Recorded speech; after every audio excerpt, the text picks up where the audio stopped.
The Persian Gulf remains one of the most strategically vital waterways in the world, and over the past year, Iran and China have quietly reshaped how power is asserted in the region.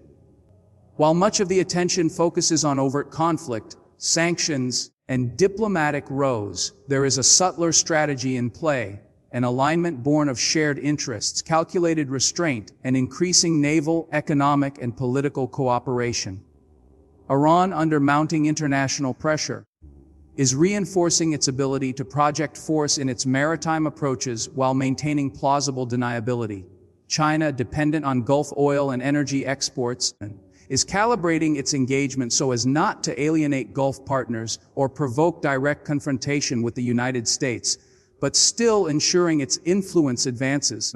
The current moment reveals how both are playing for long-term leverage rather than immediate spoils. Iran's view of its own security architecture increasingly revolves around control of choke points, the Strait of Hormuz above all. Iranian naval drills have grown more frequent, more complex, and more openly discussed. In March 2025, Iran joined with China and Russia in the Maritime Security Belt 2025 exercises off Chabahar in the Gulf of Oman. These exercises have included simulated interdiction of vessels, search and rescue live-fire drills, target practice against unmanned boats and drone swarms, night operations, and coordination among conventional Navy and IRGC naval forces. Observing these drills, multiple Gulf states and external powers note their dual role, both as a genuine readiness exercise and a signal of deterrence to adversaries. Iran's missile tests, and notably its anti-warship cruise missiles capable of long ranges, serve similarly. They extend the zone of credible threat over the Gulf of Oman, the Persian Gulf, and parts of the Arabian Sea. At the same time, Tehran has threatened closing the Strait of Hormuz in response to U.S. strikes or sanctions, a move that would carry enormous risk to its own economy, but gives it diplomatic leverage. China's stance is more cautious, but no less significant. Beijing's energy dependence on the region pushes it toward maintaining a stable flow of oil and gas, and the Strait of Hormuz is an artery for more than 40% of China's crude imports. This gives China a vested interest in keeping the waterways open, but also in ensuring its voice is heard in shaping the rules of access, maritime security, and regional stability. China has avoided joining in the more aggressive rhetoric around closures or direct confrontation, but has consistently supported multilateral naval cooperation and exercised silent diplomacy. In its talks with Iran and at diplomatic forums, China encourages restraint while signaling that disruptions to energy supply would be deeply harmful to its own economic growth.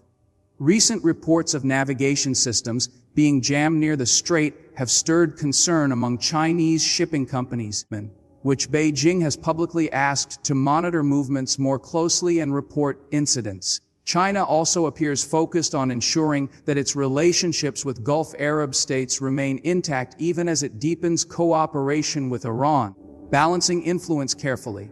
The cooperation between China and Iran is visible in joint naval exercises, shared port infrastructure investment, and arms surveillance cooperation to some degree.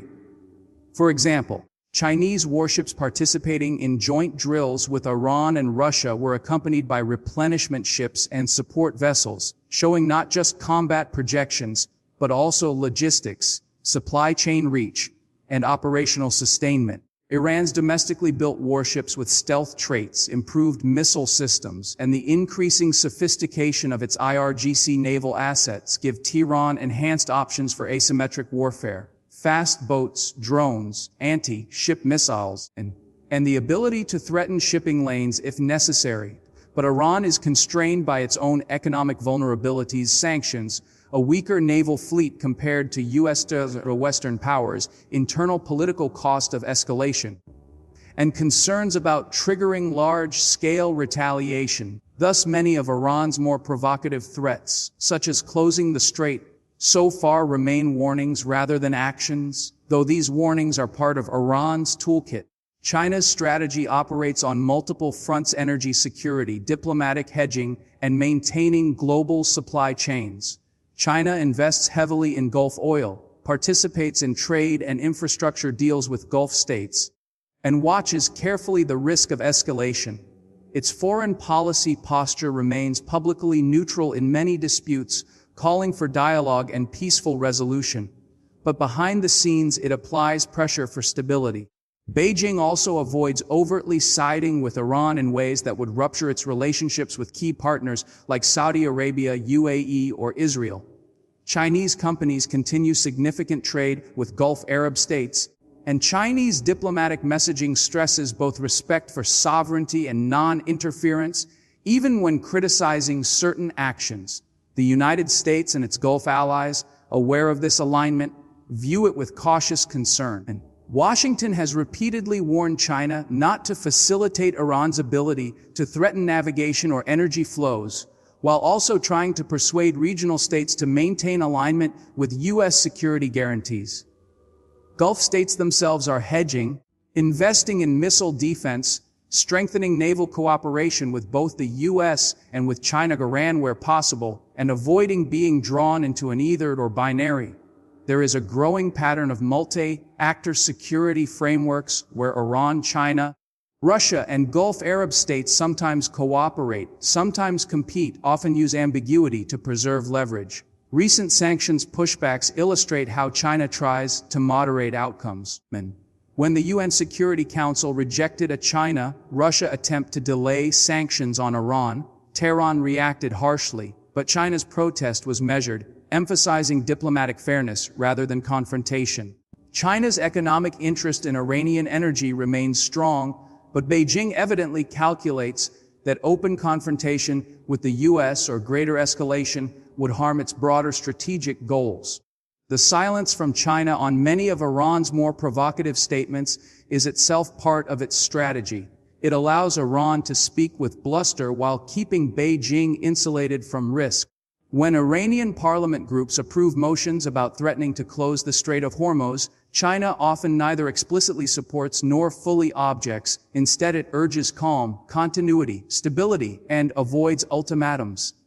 Similarly, in the wake of reported jamming of navigation systems that affected Chinese-operated supertankers, Beijing has responded with concern but not public anger, choosing diplomatic backchannels rather than loud condemnation.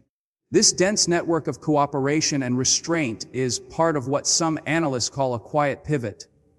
Iran increases its asymmetric military tools, improves naval capabilities, leverages its geography, and publicly rattles sabers when it serves leverage. China increases its investment, its diplomatic engagement, and uses its energy dependency both as vulnerability and leverage. They both benefit from ambiguity. Iran gets to claim strength without provoking full retaliation. China preserves access and influence without becoming a direct combatant. The stakes are high. Any military miscalculation, attack on a commercial vessel, disruption of oil flow, miscommunication over naval movements could spiral into broader confrontation involving the U.S. naval forces, Gulf Arab states, or even others. Regional economic shock is ever-present. Oil or shipping disruptions affect global markets. Politically, Iran needs international legitimacy, and to survive sanctions, China cares deeply about global energy prices, supply chains, and its image as a stable power. Both seek to avoid a scenario where Iran becomes isolated or where China is seen as abandoning its non-interventionist facade. In sum, the current strategy seen from Tehran and Beijing is less about grand declarations and more about layered posturing. Build capacity, deepen alliances, threaten when needed, but rarely cross the threshold that triggers massive pushback. The Persian Gulf is one of the world's most fragile strategic arenas, and Iran and China appear to be writing a new script, one that mixes deterrence with diplomacy, power with patience, and action with silence.